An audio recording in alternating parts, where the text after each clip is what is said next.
My name's Scott Wearne, run a small building company on the Northern Beaches. I've been operational for about 4 years up here now.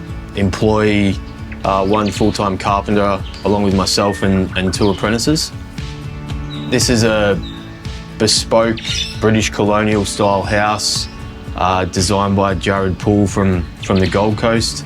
It's pretty rare to see a project like this around here on the beaches.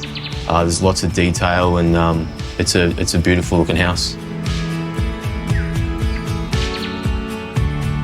I bought the CoilMaster at the beginning of this project basically to give it a run. I thought it'd save us some time. You know, I had 2 fresh apprentices, so I thought it'd be good to get a new tool and see how it went.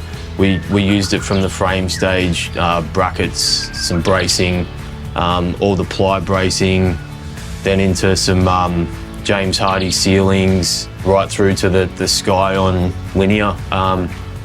Put 450 linear boards on, and I think over the course of the project we've fired about 32,000 nails with the one gun, which is pretty good, and it's been fantastic. It's saved us so much time dragging a hose and a compressor around, and the boys really enjoy using it.